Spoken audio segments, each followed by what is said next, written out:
participate. I think, like most of us here, I feel inspired to see people in this square in such incredible numbers after the results of the general election. I think, like most of you here, I felt crushing disappointment on the morning after the election. Unlike many of you, I felt personally to blame for it. For a broken country. So it's inspiring again to hear today people that are participating in politics in a more conventional way, like Caroline, people that are new to the conversation, like Charlotte Church, people like Mark, who've been bearing the flag for years and years and years, and inspiring comedians and entertainers to participate in this conversation. My personal feelings about this movement are very, very deep. Without a welfare state, I wouldn't have been educated. Without a welfare state, I wouldn't have had anywhere to live. Without a welfare state, my mum would have died of cancer several times. I am personally a product of the welfare state, not least because I signed on for 8 years while I learned to be a comedian, so somewhat grateful for it. What I feel like now, and what Mark articulated so beautifully, is that it's really very hard for the people that are here today, for all of us who feel moved to come here for the same reason, for the same sense of loss, for the same sense of alienation, to have our voices heard in there. How are we doing? Am I going too quickly? I'm doing well with the manual interpreter.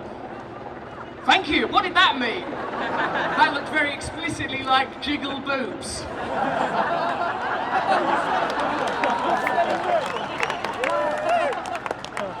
This has been a really inspiring journey that I've been getting educated in public for the last few years. Not that the state education in this country is inadequate, but to be part of the housing movement, to work with people like Focus E15 and the New Era Mums has been incredible. To see what happens when people come together, to be inspired by women like Caroline Lucas, who demonstrate that there are people with civility, decency, conviviality in the parliament. Did that all work all right? That felt like a stream. Within the parliamentary process, I feel, in spite of feeling somewhat disheartened by, I don't know, the things that happen when at the moment outside Downing Street where I called that geezer a snide, or the moment with Miliband where it felt like I'd sort of negatively participated in parliamentary democracy.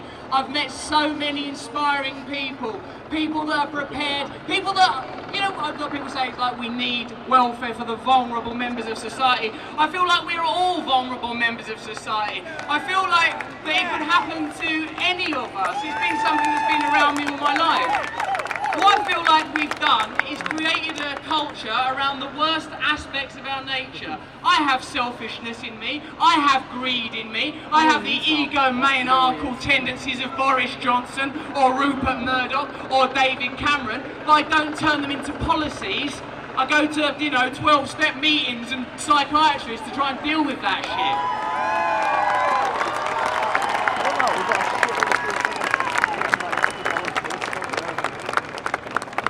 We're living in a culture where the worst aspects of our nature prevailed. I don't think it's always been like this.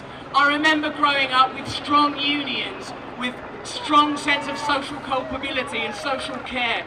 And I believe the solutions may be simpler, at least the part in it within which I can participate. I feel that we need to learn to talk to one another, communicate with one another, recognise that we're all having a similar human experience here, that our time on this earth is fragile and temporary. And if we don't build systems, ideas and organisations on the principles of love and togetherness, then the consequences are unconscionable. My personal participation is I'm happy to serve this movement, to serve you all in whichever way you see fit. I'm happy to participate in politics to make it humorous, a laugh, decent, built around good principles. It's been said before that the right look for converts and the left look for traitors. We have to look for new ways to collaborate now, to accept that the price of admission to this movement cannot be perfection, that we have to allow whoever wants to be part of this movement to participate in whatever way they can. All we're actually trying to do is build a society that's better for us on an individual and collective level. Better for all of us. I've spent time now among the aristocracy, around Hollywood elites. I don't think they're truly happy.